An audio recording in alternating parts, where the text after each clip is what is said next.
오늘 하나님 말씀 사무엘상 7장 12절에서 14절까지 말씀입니다. 합독하겠습니다. 사무엘이 돌을 취하여 미스바와 센 사이에 세워 이르되 여호와께서 여기까지 우리를 도우셨다 하고 그 이름을 에벤에셀이라 하니라. 이에 블레셋 사람들이 굴복하여 다시는 이스라엘 지역 안에 들어오지 못하였으며 여호와의 손이 사무엘이 사는 날 동안에 블레셋 사람을 막으심에 블레셋 사람들이 이스라엘에게서 빼앗았던 성읍이 에그론부터 가드까지 이스라엘에게 회복되니 이스라엘이 그 사방 지역을 블레셋 사람들의 손에서 도로 찾았고 또 이스라엘과 아모리 사람 사이에 평화가 있었더라. 아멘. 권투 선수들 가운데 우리들에게 가장 잘 알려져 있는 인물은 아마 무하마드 알리일 겁니다. 나비처럼 날아서 벌처럼 쏜다. 아주 유명한 말을 남겼죠. 근데 이 알리만큼 강한 임팩트를 남긴 인물이 한 명 또 있습니다. 바로 마이크 타이슨이에요. 핵주먹 타이슨. 이 타이슨은 19살에 프로를 전향해서 20살에 챔피언이 되고 21살에 3대 기구의 챔피언이 됐습니다. 이 별명이 핵주먹이죠. 이 사람의 별명이. 얼마나 주먹이 강한지 그 거구들이 그냥 1루에 넉다운 되는 경우들이 아주 많았습니다. 근데 이 마이크 타이슨을 이야기할 때 꼭 빼놓을 수 없는 한 사람이 있습니다. 바로 그의 스승인 커스 다마트라고 하는 사람입니다. 이 커스 다마트가 마이크 타이슨을 만들었다고 해도 과언이 아니에요.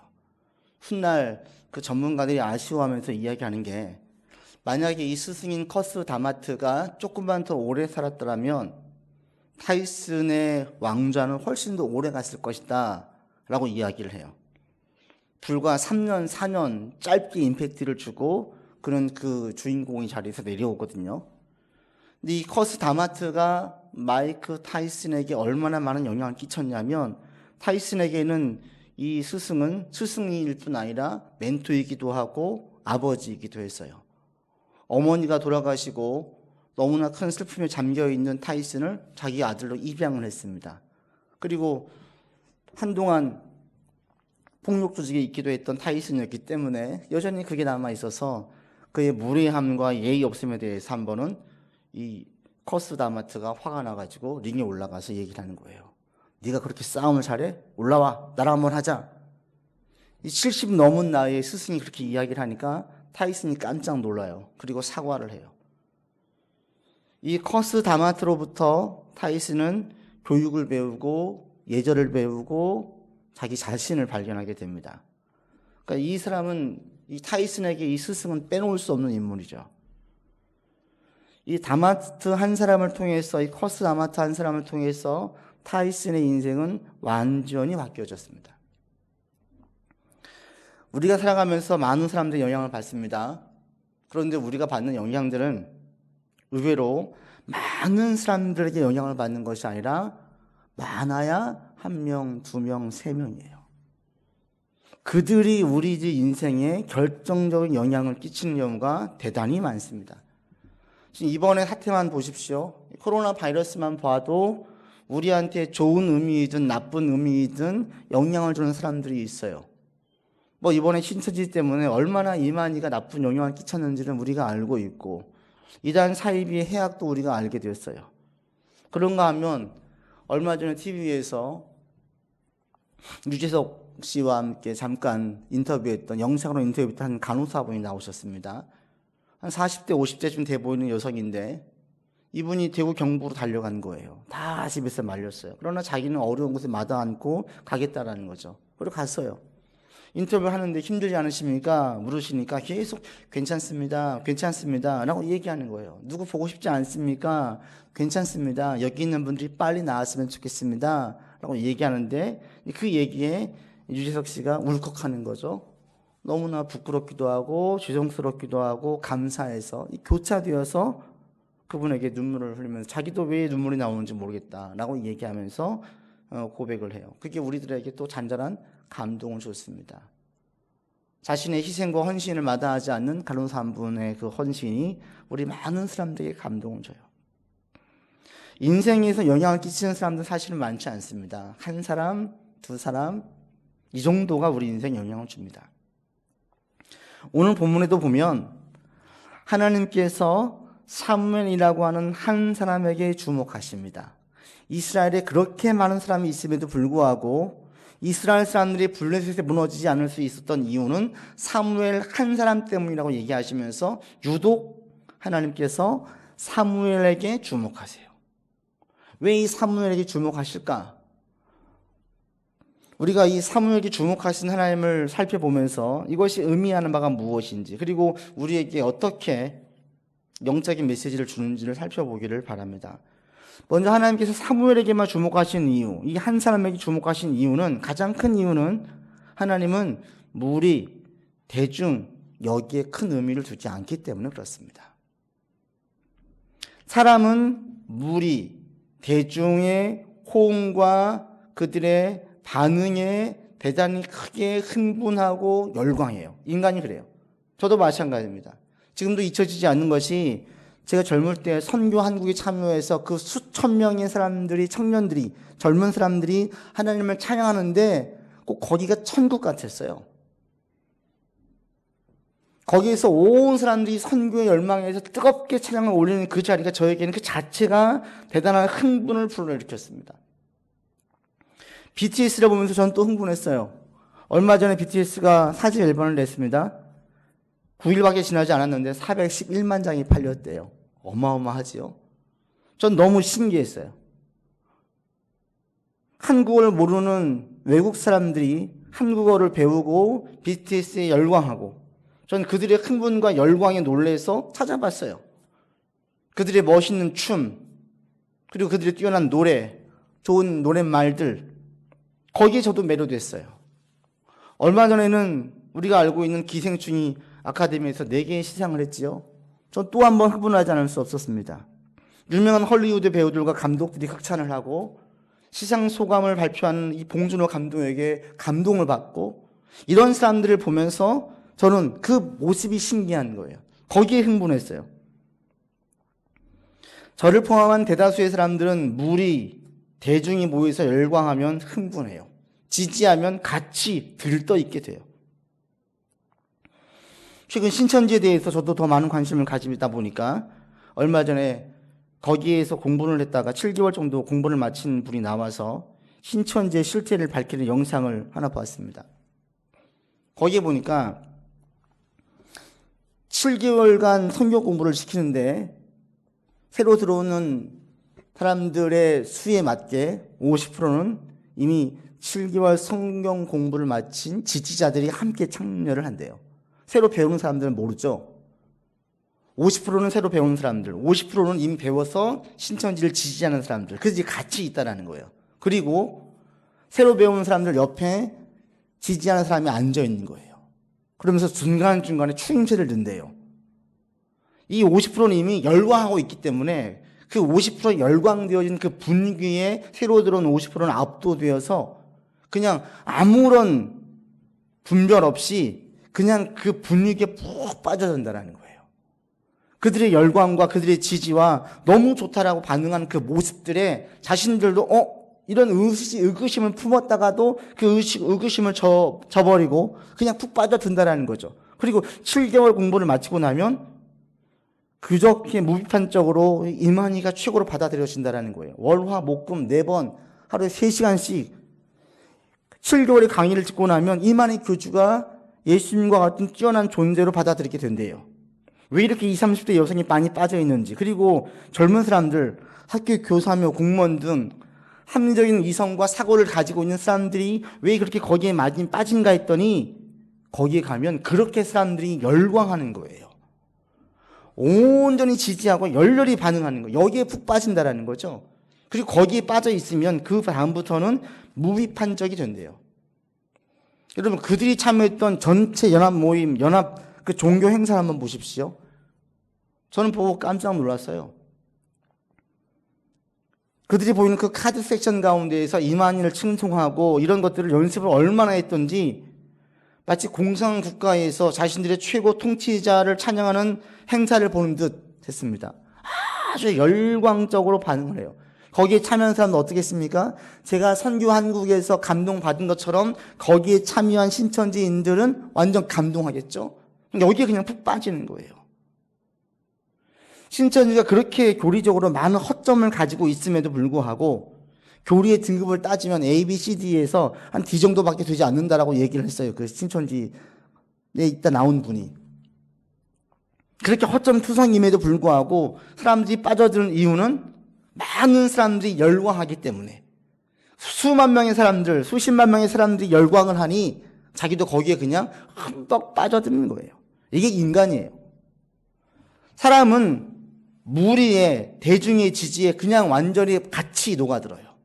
그런데 하나님은 무리의 반응에 그렇게 열광하지 않습니다. 무리의 반응에 큰 의미를 두지 않습니다. 우리가 사람들의 반응에 크게 의미를 부여하는 이유는 다른 사람들과 우리가 동급이기 때문에 그래요. 나와 비슷한 사람이 나를 열광해 줄 때에 우린 거기에 흥분하는 거예요. 또 주목을 받아보지 못한 분들이 또 흥분을 해요. 그리고 그 열광이 돈이 되고 명예가 되면 사람들은 흥분을 해요. 그러나 하나님은 창조자 되시기 때문에 사람들과 차원이 다른 분이시기 때문에 여기에 그렇게 흥분하지 않아요. 별로 동요하지 않습니다. 예수님도 마찬가지셨습니다. 오병이의 기적 이후에 많은 사람들이 예수님을 추종했습니다. 예수님 거기에 흥분하지 않습니다. 오히려 그들에게 거친 말, 그들이 듣기에 감당할 수 없는 불편한 말로 많은 사람들이 떠나가게 만들었어요. 예루살렘에 입성할 때 많은 사람들이 흥분했습니다. 그들을 보면서 제자들도 같이 흥분했습니다. 예수님 그런데 전혀 흥분하지 않습니다.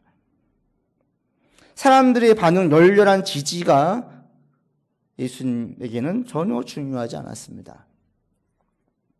사실 대중의 지지, 열렬한 호응은 우리 자신을 세우고 우리가 행복한 삶을 살아가는 데 있어서 그렇게 영향을 주지 않습니다. 사람들의 지지와 호응을 중요하게 여겨서는 의미 있는 삶, 나 자신을 올바로 세워가기가 대단히 어렵습니다.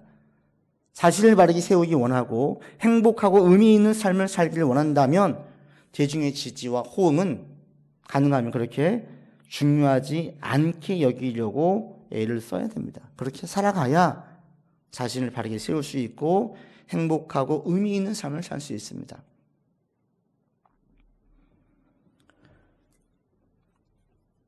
대중의 지지가 허구라는 것을 알고 있는 사람들이 몇 있습니다. 그러나 의외로 그런 사람들은 많지 않습니다. 여러분 탑골공원의 지디라고 들어보셨습니까? 탑골공원의 지디. 강제 소환되었다라고 얘기를 해요. 이 탑골공원의 지디라는 게 무슨 얘기인가 했더니 이 탑골공원이라는 것이 1990년에서 2000년대에 활동했던 가수들의 영상을 올리는 거예요. 마치 그 종로에 있는 탑골공원에 옛날 분들이 많이 있는 것처럼 옛날 노래들을 올리는 거죠. 거기에서 유독 돋보이는 한 사람이 있었는데 그 사람이 양준일이라는 사람입니다. 이 양준일이라는 가수는 미국에서 식당에서 지금 서빙을 하고 있었어요. 근데 강제로 한국에 소환됐어요. 근근히 가정을 지키고 있었는데 강제로 한국에 소환됐어요. 왜 그러냐? 90년대, 2000년대, 1990년, 2000년대에 활동했던 그 가수들의 이 양준일 씨의 패션과 그의 음악과 그의 퍼포먼스를 보면 지금 활동을 해도 전혀 손색이 없는 거예요. 그의 패션은 지금 봐도 전혀 촌스럽지 않은 거예요. 사람들이 그래서 열광을 했어요. 지금 아주 인기를 얻고 있습니다. 이 양준일 씨가 선배 가수인 배철수 어느 프로에서 얘기를 나누는 내용이 올라왔습니다. 배철수 씨가 묻습니다. 왜 소속사에 들어가지 않습니까? 소속사에 들어가서 활동하는 게 안정적이지 않습니까? 그러니까 이분이 그래요. 자신은 롱런할 생각이 없어요. 저는 롱런할 생각이 없습니다. 저는 언제든지 한국을 떠나서 미국에서 다시 서빙할 각오가 되어 있습니다. 저는 사람들이 필요로 하는 동안만 활동을 하고 사람들이 필요로 하지 않으면 짐 싸서 그냥 미국 가서 서빙할 겁니다. 이렇게 얘기를 했어요. 언제든 그만둘 마음의 준비가 되어 있다고 얘기하자, 그리고 팬들이 원할 때까지만 활동을 할 겁니다. 더 오래 있고 싶지만 팬들이 원할 때까지만 저는 활동을 할 겁니다. 이렇게 얘기를 하자 배철수 씨가 그래요. 너무 감사합니다 라고 얘기를 해요. 그러면서 덧붙이는 말, 사실은 대한민국이 이 양준일이라는 가수에게 상처를 줬었는데 또다시 대한민국이 상처를 줄까 걱정했었다. 팬심이라는 것은 하루아침에 바뀔 수가 있고, 이건 거품과 같아서 언제든지 식을 수가 있고 사람들이 등 돌릴 수 있는데, 그때의 양준일이라는 가수가 또다시 상처받으면 어쩌나, 이게 이제 마음에 걸렸던 거예요. 그런데 양준일 씨가 반대로 오히려 인기에 연연하지 않고 자기 음악을 할 것이고, 사람들이 더 이상 지지하지 않으면 얼마든지 자기 음악을 관둘 각오가 되어 있다는 얘기를 하자 거기에 감사한 거예요. 오랜 연예계 생활을 했던 배철수 씨는 대중의 인기가 거품과 같고 뜬구름과 같음을 잘 알고 있었어요. 그래서 이 양준일 씨가 대중에 취하지 않고 끌려다니지 않고 자기 음악을 하길 원했는데 그렇게 이야기를 한 거죠. 사람들 중에서 대중의 지지, 호응이 얼마나 의미가 없는지, 자기 일을 하는데 별로 의미가 없는 이것을 알고 있는 사람들은, 이 배철수, 양준일 이런 사람들은 소수예요. 대다수의 사람들은 주변 반응에 휘둘려요. 흥분해요. 그리고 자기가 우쭐대어져요. 여러분, 사람들의 반응은 뜬구름과 같습니다. 거품과 같습니다. 사람들의 반응, 대중들에 휘둘리지 않는 여러분들 되기를 바랍니다. 잘 나갈 때는 우리도 모르는 사이에 휩쓸려요. 우쭐대어져요. 내가 꽤 괜찮은 사람처럼 보여요. 근데 여기에 연연하지 않는 사람들은 반대의 경우에도 그렇게 크게 휘둘리지 않을 수 있습니다. 우리가 늘 잘 풀려집니까? 지금처럼 아주 어려울 시기가 있어요. 잘 나갈 땐 사람들이 환호하죠, 반응하죠, 지지하죠. 우리를 대단하게 축혀 세우지요. 그러나 힘들고 어려워지면요, 그러면 사람들은 냉랭해져요. 냉담해져요. 무심해져요. 심지어는 무시하기까지 해요. 그럴 때에 대중의 지지와 반응에 크게 휘둘리지 않았던 사람이라면 힘들고 어려워져도 거기에서 크게 반응하지 않고 동요하지 않고 계속 자기의 길을 갈 수 있습니다. 그리고 우리 그리스도인들은 누구보다도 대중에 휩쓸리지 않을 수 있는 환경에 있다고 보시면 됩니다. 왜? 예수님을 믿으면 믿을수록, 더 신앙이 깊어지면 깊어질수록 하나님 요구하시는 게 뭐예요? 사람들에게 주목하지 말고, 사람들 반응에 예민하지 말고 하나님의 반응에 예민하라고 얘기해요. 계속 요구하시는 거예요. 하나님께서 뭐라고 말씀하시는지, 하나님의 뜻이 무엇인지 이것을 중요하게 여기지 사람들의 반응을 묻지 않아요. 그래서 우리가 하나님께 기도하면 하나님은 절대로 우리 가운데에 그렇게 하면 사람들이 너를 어떻게 보겠니? 그래서 사람들이 너를 좋아하겠니? 사람들에게 너 인정받으려면 이렇게 해야 돼 라는 식으로 하나님 절대 우리한테 안내하지 않으세요. 하나님이 우리에게 계속 요구하시고 묻고 계속 우리에게 질문을 주시면서 하시는 게 무엇입니까? 어떻게 하면 사람들의 인기와 환호를 얻을까? 이게 아니라 어떻게 하면 보다 의미 있고 가치 있는 일에 더 매진할 수 있을까? 이렇게 우리에게 안내하세요. 이끌어주세요. 우리 자신을 제대로 보게 만드세요. 내가 무엇을 해야지 그것이 나에게 맞는 일인지를 살피게 하십니다. 하나님 반응에 민감해지면 자연스럽게 사람들 반응에 둔감해지게 됩니다. 하나님께서 무엇을 좋아하시는지, 무엇을 옳게 보시는지, 무엇에 예민하시는지 이것을 알면 알수록 사람들 반응에 둔감해져요. 그러면 보다 의미 있고 가치 있는 일을 할 수가 있고요. 그 일을 놓지 않을 수 있고요. 그 일들을 계속해 나갈 수가 있습니다. 우리 그리스도인들은 이 하나님을 가까이 하고 신앙에 깊이 들여다보면 사람들 반응에는 둔해지고 하나님 반응에 예민해질 수 있는 그런 요구가 계속 우리 가운데 있어요. 하나님 반응에 예민할 수 있는 저와 여러분 되기를 바랍니다. 사람들 반응에 둔감해질 수 있기를 바랍니다. 사람들 반응에 크게 흔들리지 않는 여러분들 되기를 바랍니다. 쉽지는 않죠. 그러나 우리가 다시 한번 다짐을 해야 돼요. 대중의 지지라는 것이, 사람의 반응이라는 것이 우리 인생을 세워나가는 데에는 별 의미가 없구나. 이걸 다시 한번 분명하게 하세요. 하나님은 대중의 지지가 아무 의미가 없기 때문에 별로 그것에 신경을 쓰지 않습니다. 그리고 하나님께서 이 사무엘에게 주목했다는 걸 통해서 우리가 또 하나 알 수 있는 게 뭐냐? 하나님은 대중을 사용하시는 것이 아니라 사람을 사용하세요. 대중이 무슨 일을 하는 것 같지요? 그렇지 않아요. 하나님은 사람을 통해서 일을 하세요. 한 사람을 통해서 일하시고요. 그 한 사람을 통해서 많은 일들을 이루어 나가십니다. 성경에 보면요. 그리고 세계 교회사를 보면 공통된 특징이 있습니다. 그것은 뭐냐? 한 사람을 통하여서 하나님께서 일하신다는 사실이에요. 하나님은 모세를 통하여서 일하셨지 이스라엘이 200만 명을 통하여서 일하신 것이 아닙니다. 하나님은 다윗을 통하여서 일하셨지 용감한 장수들과 많은 병사들을 통하여서 일하신 것이 아니었습니다. 하나님은 12제자를 통하여서 일하셨지 사내들인 공예 회원들에 있는 그들의 힘과 재물을 통하여서 일하신 것이 아니었습니다.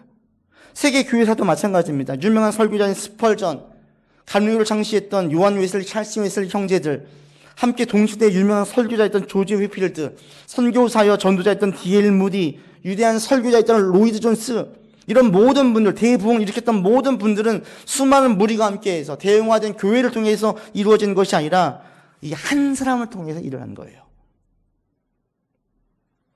하나님은 얼마나 많은 수가 모였는지 여기에 주목하지 않습니다. 그리고 하나님 주목하시는 것은 거기 있는 무리들 가운데에 정말 하나님께서 쓰실 만한 사람이 있는지 이것을 보세요. 이것을. 여기 몇 명이 모였어? 이게 아니라 거기에 하나님이 주목하실 만한 사람이 있느냐? 이게 중요한 거예요. 하나님은 사무엘을 주목했습니다. 그리고 이 사무엘 한 사람 때문에 이스라엘을 지켰다라고 얘기합니다. 오늘 13절에 보면 이렇게 나와 있죠. 여호와의 손이 사무엘이 사는 날 동안에 블레셋 사람을 막으시매. 이스라엘이 군사를 증강시켜서 최고의 무게를 갖춰서 수백만 명의 이스라엘 사람들이 연합을 해서 블레셋을 이겼다 이렇게 말씀하는 것이 아니라 사무엘 한 사람 때문에 블레셋으로부터 이스라엘을 지킬 수 있었고 평안을 유지할 수 있었다 이렇게 말씀하시는 거예요. 하나님은 이스라엘 수백만 명의 사람들을 주목하시는 것이 아니라 한 사람, 저기 있는 사무엘 한 사람을 주목하시는 거예요. 이게 어떤 의미입니까? 왜 하나님 사무엘을 주목하셨을까요? 이 사무엘상에 나와 있는 사무엘의 캐릭터가 가장 첫 번째 나타난 부분은 하나님께서 사무엘을 부르실 때예요. 어린 소년 사무엘. 그때 사무엘은 자기를 불렀을 때 그 하나님의 음성을 엘리의 음성으로 생각을 했어요. 자기 영적인 아버지이자 스승인 엘리가 자기를 불렀다라고 생각을 하고 잠자리에 누워있다가 달려갑니다. 엘리가 이 얘기하죠. 난 너를 부르지 않았다. 잠자리에 가라. 다시 누워요. 또다시 사무엘아 부르니 또 일어나서 엘리에게 달려갑니다. 이거 3번을 반복을 해요.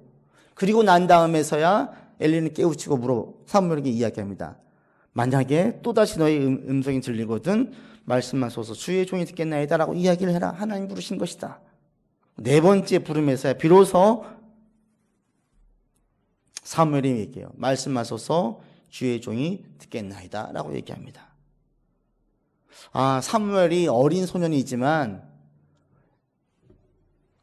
꾀부리지 않고 스승의 부름이라고 생각을 하니까 잠자리에 누워있다가 귀찮아하지 않고 바로 달려간 이 모습에 하나님께서 사무엘을 불렀나 보다 라고 생각할 수 있는데 절대 그러지 않습니다.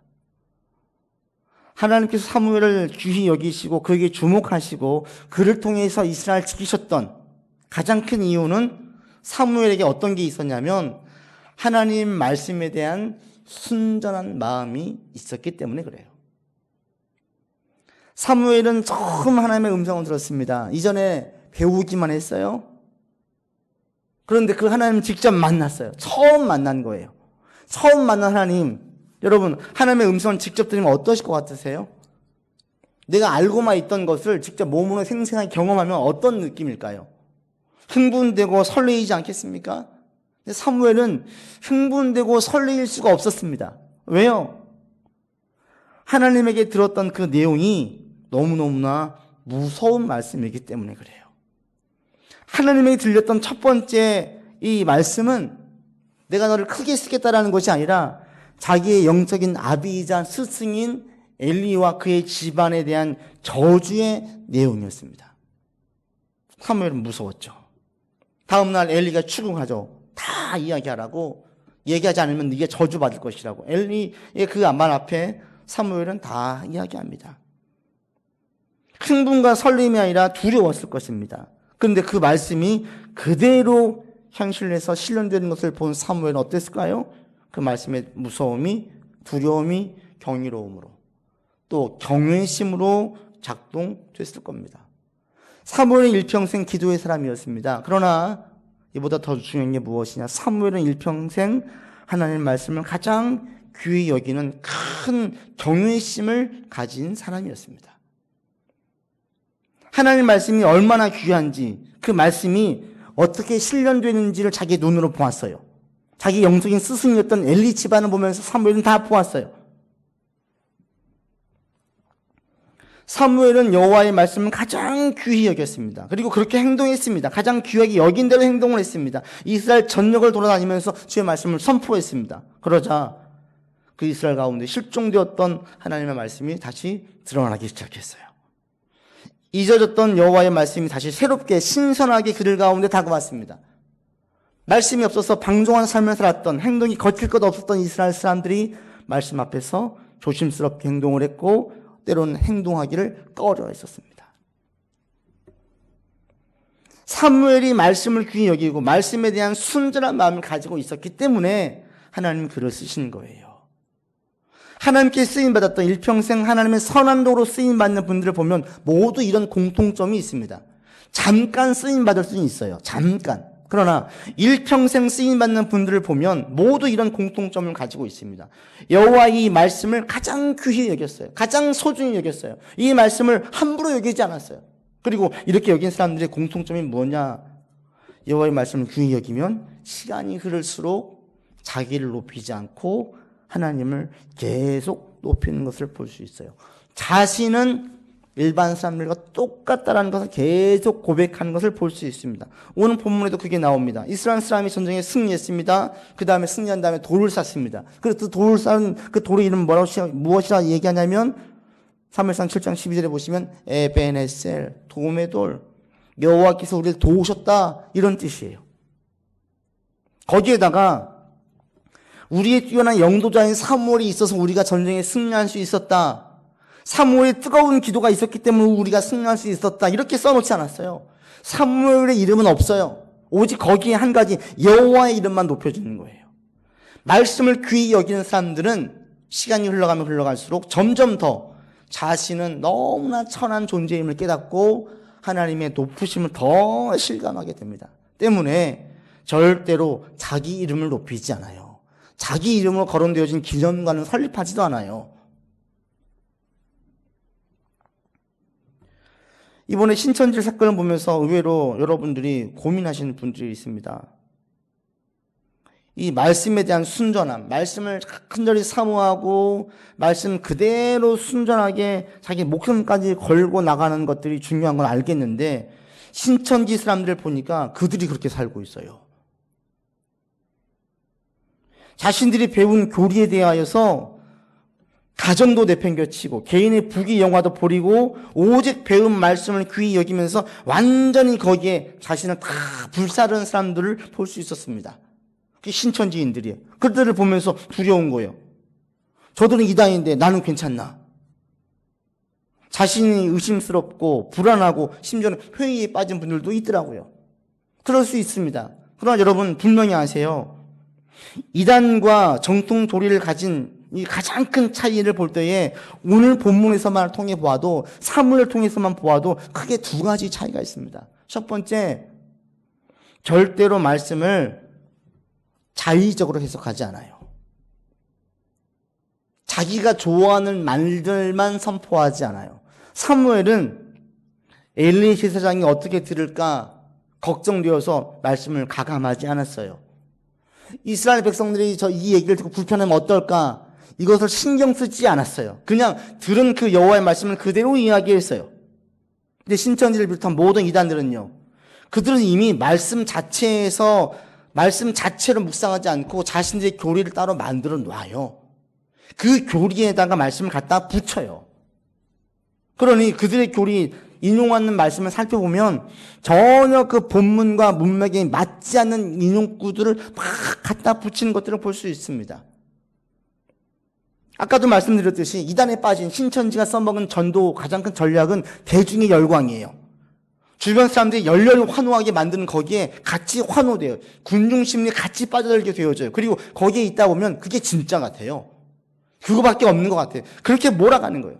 그게 그들의 전략이었어요. 그런데 냉철하게 그들이 내기하는 교리를 살펴보면 맞지 않아요. 엉터리예요.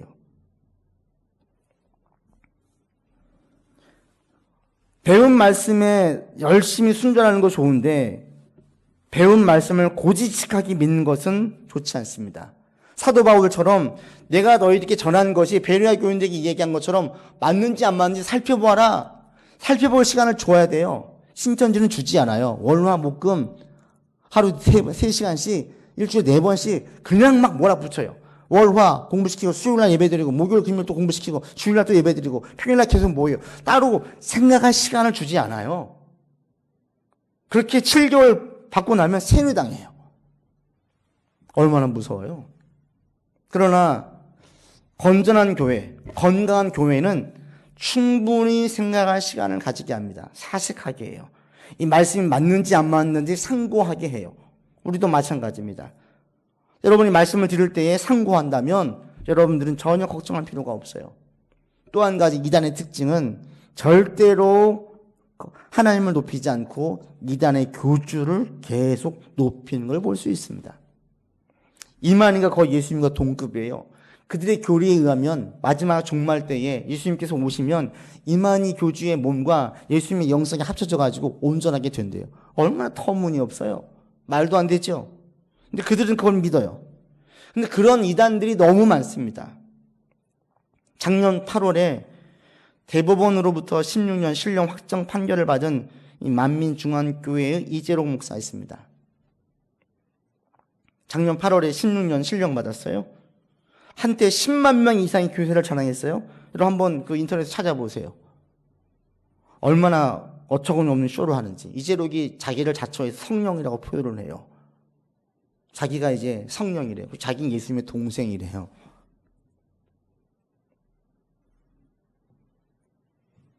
제가 궁금했어요. 이제 이재록이 감옥에 갔으니 거기 만민중앙교회 어떻게 되나 깜짝 놀랐어요.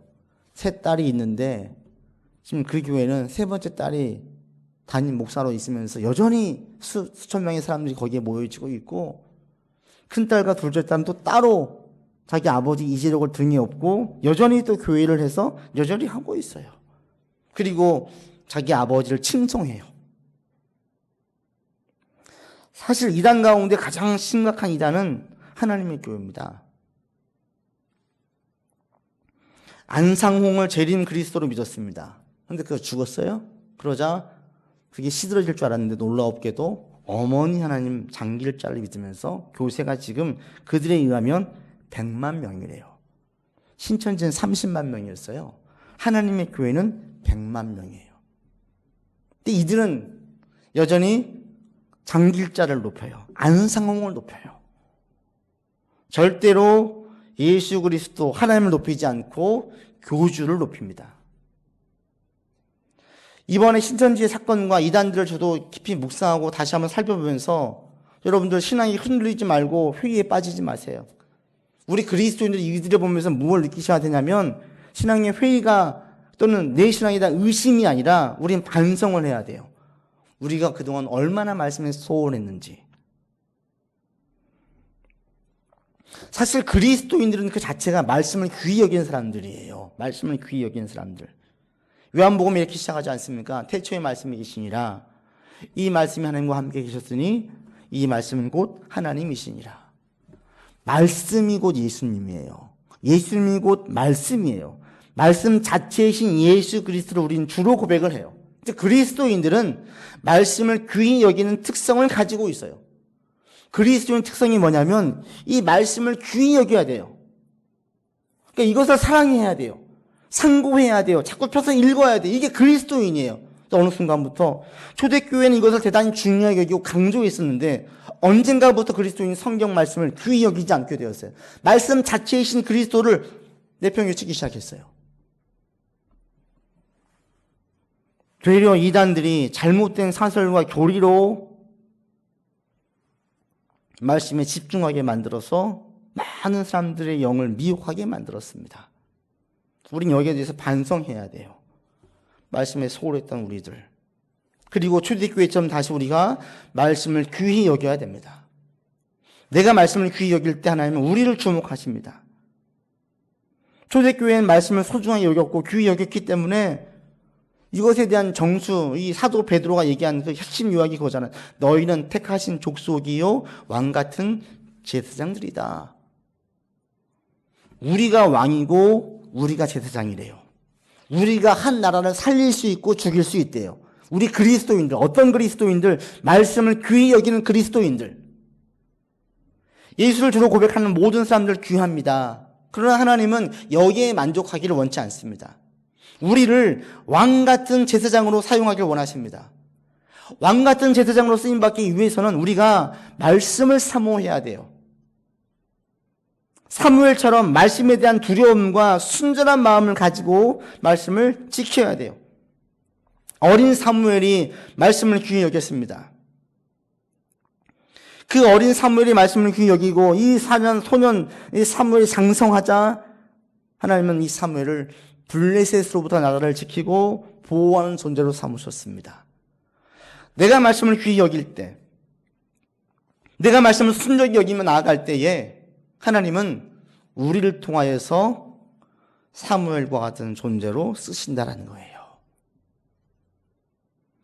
사무엘, 어린 소년 사무엘이 계속 말씀을 귀히 여기고 말씀을 힘써 가르치고 말씀을 재살아나게 만들고 말씀을 자기 삶을 통제하게 만들기 힘을 쓰자 그 사무엘이 이스라엘의 평화를 가져오게 만들었듯이 내가 말씀을 귀히 여기고 이것이 1년, 2년, 3년 시간이 쌓이고 평범한 일상이 쌓여가면 우리의 삶을 평범하지 않다라는 거예요. 하나님은 이런 우리를 사용하신다라는 거예요. 특별한 의미를 부여하시고 우리의 상황을 만들어 주십니다. 하나님께서 계획을 세우십니다. 하나님께서 일을 진행해 가십니다. 하나님께서 이런 우리를 보시고 주목하시면서 일을 도모하세요. 하나님은 무리를 보지 않습니다. 순전하게 말씀에 순종하며 나아가는 그 한 사람을 보십니다. 전 여러분들이 그런 사람들 되기를 바랍니다. 지금 어렵습니다. IMF 때보다도 더 어렵다고 이야기해요. 근데 실제로 그렇습니다. 내수 시장이 다 힘들어져요. 그리고 이것이 안타깝게도 조금 더 갈 것 같습니다. 코로나 바이러스가 여기서 끝나는 것이 아니라 지금 전 유럽으로 확산세에 있어요. 이게 한도가 더 갈 것 같습니다. 이것이 우리나라에 미치는 경제적인 이 여파와 이 어려움은 더 클 것 같습니다. 그러나 여러분 이럴 때 더 신앙적으로 여러분 바라볼 수 있기를 바랍니다. 상황은 냉정하게 판단해야 됩니다. 냉정하게 분석하고 개선책과 해결책을 모색을 해야 됩니다. 그러나 지나치게 상황을 크게 보지 않기를 바랍니다. 분명한 사실은 현재의 어려움들이 우리를 죽게 하진 않는다라는 거예요. 좀 힘들게 하고 좀 더 고생을 해야 되고 조금 더 허리를 졸라 매게 할 수 있을지 몰라도 내 인생 망가뜨리게 하진 않는다라는 거예요. 이게 우리가 가지고 있어야 될 믿음입니다. 왜? 내가 말씀에 순전하면 하나님은 이런 우리를 사용하세요. 다윗의 물맷돌 기술을 사용하셨고 어린 소년 사무엘을 사용하였듯이 우리가 말씀에 순종해서 나아가면 하나님은 우리를 사용하셔서 이 민족을 회복을 시키십니다. 다시 일으키십니다. 여러분 가운데 이런 믿음으로 나아갈 수 있기를 바랍니다. 지금 하나님은 말씀을 귀히 여기는 순전한 마음을 가진 사람을 찾고 계십니다. 사무엘 같은 사람. 말씀을 귀히 여기는 순전한 그 한 사람이 여러분이 되기를 바랍니다. 말씀을 귀히 여기는 순전한 마음으로 여러분이 살아갈 수 있기를 바랍니다. 그렇다면 여러분들은 남들이 보는 것 같은 그런 평범한 사람이 아니에요. 여러분이 하고 있는 일들은 누구나 할 수 있는 그런 일이 아닙니다.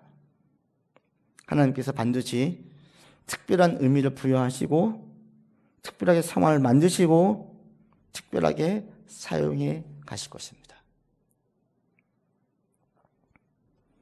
지금 하나님은 우리를 주목하고 계십니다. 믿는 그리스도인들을 주목하고 계십니다. 그 중에서 말씀을 귀히 여기는 그 사람들을 주목하고 계십니다. 이 시간 여러분이 결단합시다. 다시 한번 말씀으로 돌아갑시다. 말씀으로. 우리를 살리는 것, 다시 이 대한민국을 회복시키는 것은 여호와에게 있습니다. 말씀이 있습니다.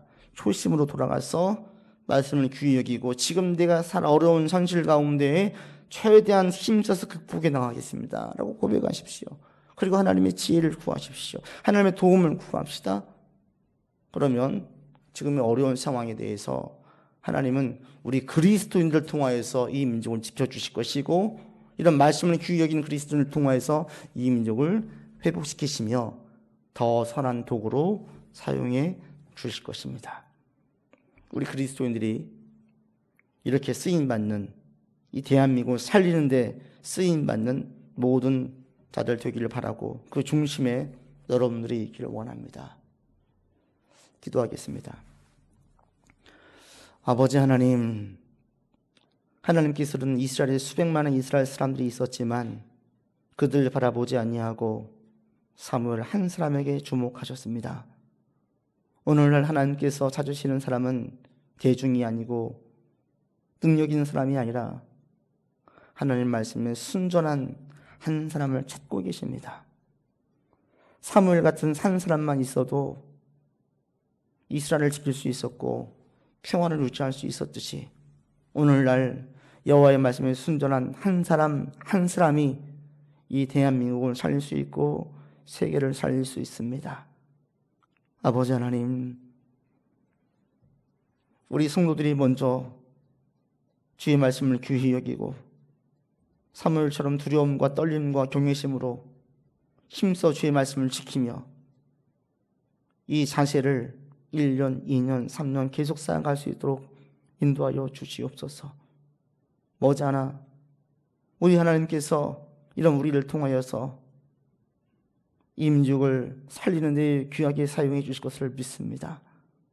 오늘도 이 믿음으로 이 소망으로 살게 하시고 이겨내는 모든 성도 될 수 있도록 인도하여 주옵소서.